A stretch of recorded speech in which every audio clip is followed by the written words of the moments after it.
ನಮಸ್ಕಾರ ಎಲ್ಲರಿಗೂ ನನ್ನ ಯೂಟ್ಯೂಬ್ ಚಾನಲ್ಗೆ ಸ್ವಾಗತ ಸ್ನೇಹಿತರೆ. ಇವತ್ತು ನಾವು ಗುಂಡೇರಿ ಹಾಲಸ್ವಾಮಿಗಳ ರಥೋತ್ಸವ ಇತ್ತು. ಇವತ್ತು ನಾವು ಸ್ವಲ್ಪ ಲೇಟಾಗಿರೋದ್ರಿಂದ ಅಲ್ಲಿಗೆ ದರ್ಶನ ಮಾಡ್ಕೊಂಡು ಬರೋಣ. ಆದರೆ ಆಲ್ರೆಡಿ ಅಲ್ಲಿ ತೇರಾಗಿತ್ತು ಸ್ನೇಹಿತರೆ. ನಾನು ಲೈವ್ ಮಾಡಿದ್ದೆ ಇದನ್ನ. ಆದರೂ ಸಹ ನಾವು ನಿಮಗೆ ವಿಡಿಯೋದಲ್ಲಿ ನಾವು ಸ್ವಲ್ಪ ಕ್ಲಿಪ್ಪಿಂಗ್ಸ್ ಹಾಕ್ಕೊಂಡಿದ್ವಿ, ಅದನ್ನು ನಿಮಗೆ ಶೇರ್ ಮಾಡ್ತಾಯಿದ್ದೀನಿ ಇವತ್ತು. ಆದರೆ ತೇರಾಗಿದ್ದು ಶಿವರಾತ್ರಿ ಜಾಗರಣೆಯಾದ ಮಾರನೇ ದಿನ. ನಾನು ಇವತ್ತು ಇದನ್ನ ಅಪ್ಲೋಡ್ ಮಾಡ್ತಾಯಿದ್ದೀನಿ. ನಮ್ಮ ಗುರುಗಳ ದರ್ಶನವನ್ನು ನಾವು ಮಾಡಲಿಕ್ಕೆ ತುಂಬ ಪುಣ್ಯ ಮಾಡಿದ್ವಿ ಅಂತ ಹೇಳ್ಬೋದು. ತುಂಬ ಒಂದು ತಪಸ್ವಿಗಳು ಇವರು. ನಮ್ಮ 3ನೇ ಪವಾಡ ಪುರುಷರು ಶ್ರೀ ಗುರು ಹಾಲಸ್ವಾಮಿಗಳು. ರಾಂಪುರ ಮತ್ತು ನಿಮಗೆ ಈ ಥರ ಹೇಳಿದ್ರೆ ಅರ್ಥ ಆಗಲ್ಲ. ಈಗ ನಾನು ಸಿಂಪಲ್ಲಾಗಿ ಹೇಳೋದಾದರೆ, ದಾವಣಗೆರೆ ಜಿಲ್ಲೆಯಲ್ಲಿ ರಾಂಪುರ ಅಂತ ಹೇಳಿ ಒಂದು ಗ್ರಾಮ ಬರುತ್ತೆ. ಮತ್ತು ಬಸವಪಟ್ಟಣ, ಅದು ಸಹ ದಾವಣಗೆರೆ ಜಿಲ್ಲೆಗೆ ಸೇರಿದೆ.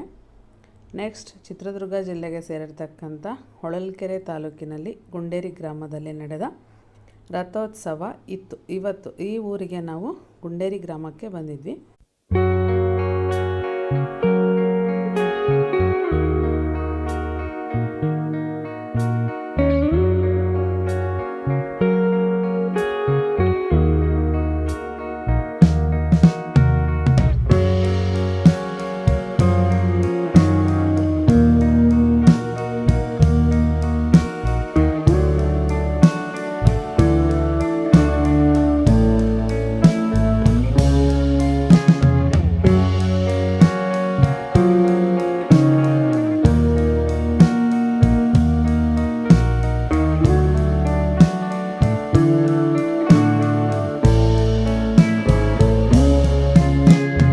ಜಾಗಕ್ಕೆ ಬರೋದೇ ನಮಗೆ ಒಂದು ದೊಡ್ಡ ಸಂತೋಷ.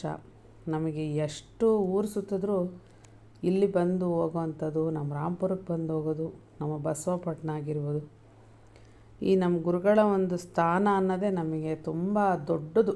ನಮಗೆ ಅದು ಹೇಳೋಕ್ಕಾಗಲ್ಲ, ನಾನು ಮಾತಲ್ಲಿ ಹೇಳೋಕ್ಕಾಗಲ್ಲ. ಅವರ ಮಹಿಮೆನ ತಿಳ್ಕೊಂಡವರಿಗಷ್ಟೇ ಗೊತ್ತಾಗುತ್ತೆ.